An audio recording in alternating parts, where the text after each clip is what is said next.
બધા જ જાણીએ છીએ ઘોગંબા તાલુકાની અંદર રાજગઢ મુકામે આપણે 9મી ઓગસ્ટનો મેળો કરીએ છીએ. બધા આવો છો ને?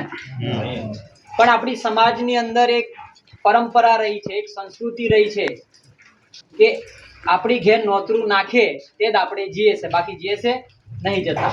તો અમે લોકો તમને પત્રિકા રૂપે એક નોતરું આપવા માટે આવ્યા છે. તો અમે લોકો તમારી પાસે એવી આશા રાખીએ છીએ કે તમે બધા તમારા પરિવાર સાથે આ પ્રસંગ તમારા પરિવારનો છે, તમારા ઘરનો છે એવું સમજીને આ પ્રસંગને ખૂબ ઉજ્જવળપૂર્વક વિશ્વ લેવલે એની નોંધ લેવાય એવો આપણે સૌએ પ્રયત્ન કરવાનો છે. તમે બધા તૈયાર છો ને?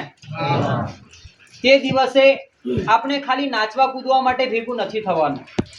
તે દિવસે આપણે આપણી સંસ્કૃતિ, આપણી પરંપરા, આપણી રૂઢિઓ, આપણી બોલી, આપણી રહેણી કરણીને ઉજાગર કરવાની છે. જ્યારે આદિવાસીનું સર્ટિફિકેટ લઈને આપણે નોકરી લેવા જઈએ છીએ ને, તો ખાલી સર્ટિફિકેટથી આપણે નોકરી હવે નહીં મળતી. તમે આદિવાસી છો એવું પુરવાર કરવું પડે છે. તમે કઈ સંસ્કૃતિમાંથી આવો છો, તમારી ભાષા શું છે, તમારી રહેણી કરણી શું છે, તમારા બાપ દાદા શું કરતા હતા, કેવું પહેરવેશ પહેરે છે, કેવા કપડાં કેવા લુગડા પહેરે છે, એવું પ્રૂવ કરે ને તો આદિવાસી પુરવાર થાય છે. એટલે આ સંસ્કૃતિને આપણે ઉપર લાવવાની છે. અને આજે આપણે આદિવાસી સમાજના છોકરાઓ નોકરી લેવા જાય છે, ત્યાં આગળ સાહેબે કીધું એમ એક જ ઝાટકે આપણા છોકરાને નોકરી મળી જાય એવો આપણે ઘોગંબા તાલુકાની અંદર પ્રયત્ન કરવાનો છે. આ વખતે સાહેબ 1250 લોકોની નોકરી જે પોલીસ ભરતી થઈ ને હમણાં એમાં રોકાઈ રહી છે. પુરવાર નહીં થતું કે તમે આદિવાસી છો, તમે કયા સમાજમાંથી આવો છો. કોઈને આધાર કાર્ડમાં પ્રોબ્લેમ નીકળ્યો છે, કોઈને બાબા પીઠોરોમાં પ્રોબ્લેમ નીકળ્યો છે. દરેક જગ્યા પર તકલીફ પડે છે.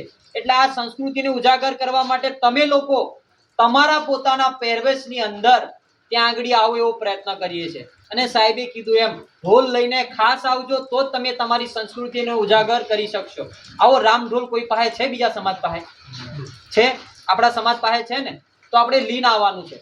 સાથે સાથે આ વિસ્તારની અંદર આદિવાસી સમાજને બચાવવા માટે આજે આદિવાસી સમાજ સાથે જળ, જંગલ અને જમીન છે એ કોના બલિદાનથી રહ્યા છે?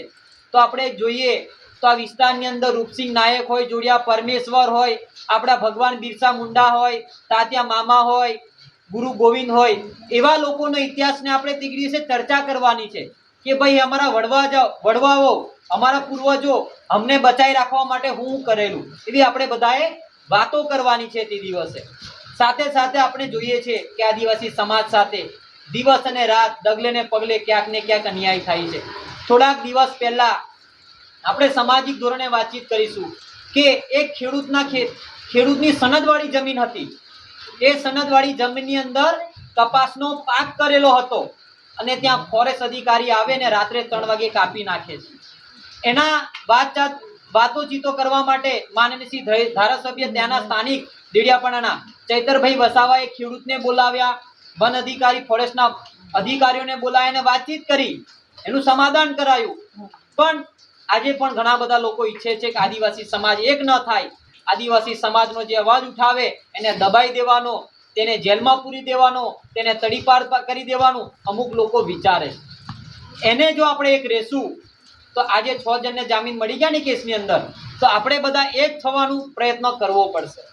સાથે સાથે તે દિવસે આપણે એક દ્રશ્ય પણ જોયું કે આદિવાસી સમાજની દીકરી 17 દિવસના બાળકને લઈને જેલમાં જાય.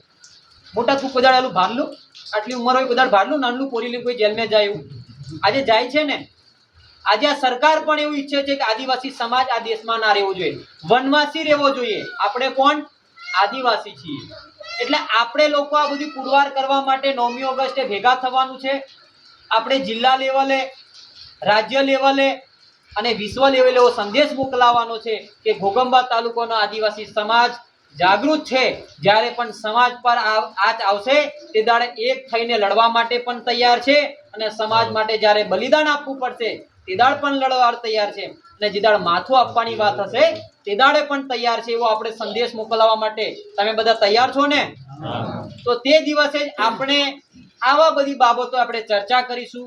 આજે હાલની અંદર આપણા સમાજ માટે, આપણા બાળકોના શિક્ષણ માટે ચર્ચા કરીશું. આપણા યુવાનોને નોકરી નહીં મળતી તે બાબતે પણ ચર્ચા કરીશું. સાથે સાથે આદિવાસી સમાજ સાથે જ્યાં અન્યાય થાય ત્યાં કેવી રીતના લડવું પડે, કાયદાકીય રીતે કેવી રીતે લડીશું આપણે, એવી પણ ચર્ચા કરવાના છે. એટલે આ પ્રસંગને તમે સૌ સાથે મળીને, આ તમારો ઘરનો પ્રસંગ મળીને તમે બહુ સારી રીતના ઉજવો એવી જ અમારી આશા છે. તમે બધા તૈયાર છો ને? તો બધા જ તમે તે દિવસે તમારો ઘરનો પ્રસંગ છે સમજીને આવશો એવી જ આશા રાખીએ છીએ.